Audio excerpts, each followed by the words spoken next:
Praise the Lord. உங்கள் Jennifer Geetha வட சென்னையில இருந்து. ஒரு 4 நாளைக்கு கொஞ்சம் வெளி வேலையா இருந்துட்டேன். அப்புறம் வீட்டுக்கு வந்தா அது இல்ல இது இல்லன்னு ஒரே குறைபாடுதான். அட, எது இல்லைன்னா என்ன, இருக்கவே இருக்கு கொத்தவல் சாவடி.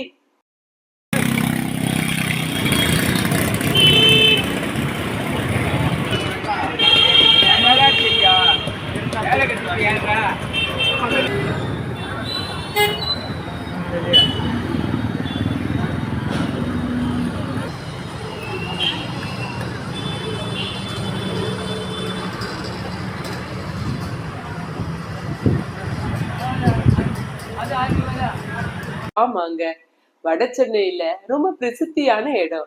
1996ஆம் ஆண்டு கோயம்பேடு உருவாகிறதுக்கு முன்னாடில இருந்து கொத்தவல் சாவடி தான் சந்தை வெளியா இருந்திருக்கு. இங்க காய்கறி, பழங்கள், வீட்டு அத்தியாவசிய பொருட்கள் எல்லாமே ரொம்ப மலிவான விலையில ஹோல்சேல் ரேட்லயே கிடைக்குது. மோஸ்ட்லி இந்த இடத்துக்கு வியாபாரம் செய்யறவங்களும், கேட்டரிங் தொழில இருக்கிறவங்க, ஹோட்டல் வச்சிருக்கிறவங்க அவங்க எல்லாம் இங்கதான் வந்து பொருட்களை வாங்கிட்டு போறது வழக்கம்.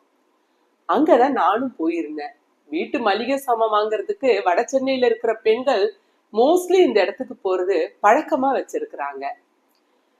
அட, எனக்கு அந்த சந்தை வெளிய பார்த்த உடனே வேதபார பரிசேரும் இந்த சந்தை வெளியில போகும்போது அவரை பார்த்து ரபி ரபி அப்படின்னு அவருக்கு வந்தன்னு சொல்லுவாங்களாம். அது அவங்களுக்கு ரொம்ப பெருமையா இருந்திருக்கும். அது மட்டும் இல்ல, ரொம்ப மிடுக்கான வஸ்திரம் தரிச்சுக்கிட்டு அவங்க அந்த வழியா போவாங்களாம்.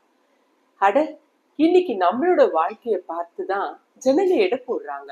நம்ம எப்படிப்பட்ட ட்ரெஸ் போடுறோம், நம்ம வாழ்க்கை தரம் எப்படி இருக்கு, நம்ம எப்படி பேசுறோம், எப்படி நடக்கிறோம், எங்க உட்கார்றோம், நம்ம எப்படி வாழறோம், எப்படி சாப்பிடுறோம், இதையெல்லாம் பாக்குறதுக்குனே அக்கம் பக்கத்துல இருக்கிறவங்க இருக்கிறாங்க. இன்னைக்கு என்ன சமையல் அப்படின்னு கேட்பாங்க. நம்ம ஒரு சமையல் சொல்ல, அட இவ்வளவு சிம்பிளா முடிச்சிட்டீங்க சமையல அப்படின்னு கேக்குறவங்களும் இருக்கிறாங்க. பாவம், ரொம்ப கஷ்டம் போல இருக்குது, சரியான சமையல் கூட செஞ்சு சாப்பிட முடியல அப்படின்னு சொல்றவங்களும் இருக்கிறாங்க. ஒருவேளை நீங்களும் உங்க வீட்டுல ஏதாவது குறைவா இருக்கே, இந்த சூழ்நிலை மாறுமா அப்படின்னு வேதனையோடு நீங்க இருக்கீங்களா? யோபு 5ஆம் அதிகாரம் 24ஆம் வசனத்துல சொல்லப்பட்டிருக்கு, உம்முடைய வாசஸ்தலத்தை விசாரிக்கும் போது குறைவை காண மாட்டீர். ஆமாங்க, இந்த வசனத்தின்படி இனி உங்களை பாக்குறவங்களும் சரி, உங்களை பத்தி விசாரிக்கிறவங்களும் சரி, அட அவங்களுக்கு என்ன குறைச்சல் அப்படின்னு சொல்ல போறாங்க. God bless you all.